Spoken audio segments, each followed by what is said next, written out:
Cerita ni berlaku dalam tahun 2011, 10 tahun lepas, plus minus, sampailah 2012 dalam bulan 8 macam tu. Satu hari tu pergi sekolah macam biasa, tapi mulut, bibir start kebas.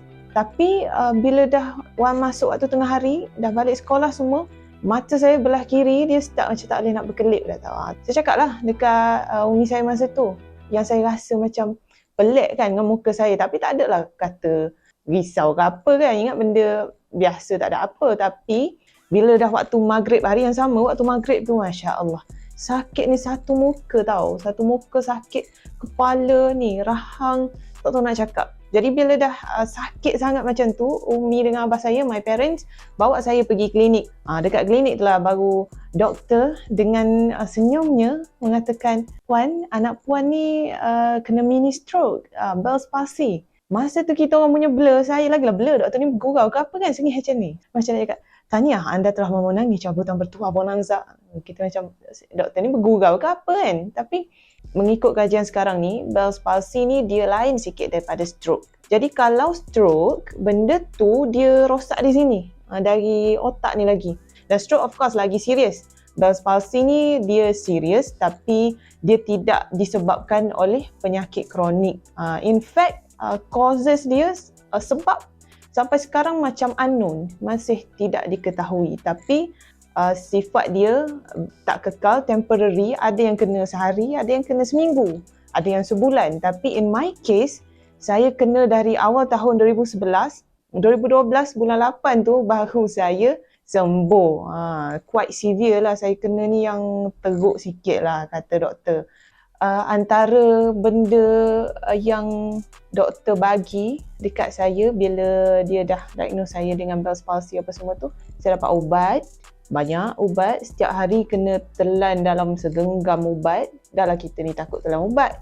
And every week saya kena pergi inject.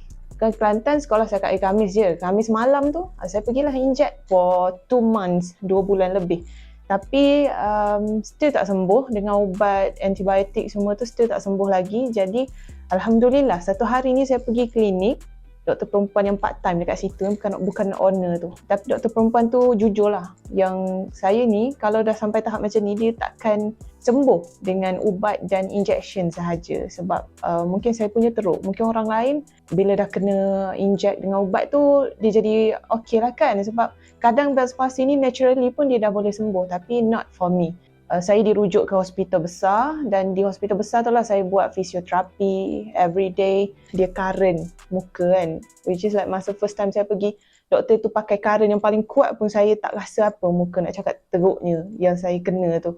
Awal remaja saya, pengalaman saya banyak di hospital dengan ubat dan low self esteem, macam gitu. So antara kesusahannya yang saya hadapi, yang pertama nak makan, nak minum susah sebab bibir yang belah kiri ni tak boleh nak tutup. So dia kalau minum terkeluar belah ni, makan terkeluar belah ni, kena tutup. So kalau nak makan depan orang ke apa semua waktu rehat kan, malulah, ya Allah, malulah. Kadang memang tak makan pun kalau kat sekolah tu sebab malu. Dan mata tak boleh tutup, so waktu nak tidur, my mum will letak tisu and then selotip ke macam mana kan, sebab kalau biar terbuka kan bahaya mata kita, kalau kering semua lagilah kena infection apa semua. Sampai sekarang saya still tak boleh nak makan daging merah lagi. Kalau makan banyak, dia akan sakit muka. Sekarang ni saya pandang benda yang Allah bagi tu, mini stroke tu, Bell's palsy semua tu sebagai hadiah. Sebab orang lain masa umur 13-14 hidup dia orang macam normal kan. Saya punya tak normal, unik, naik turun macam tu. So macam alhamdulillah, saya anggap benda tu sebagai hadiah.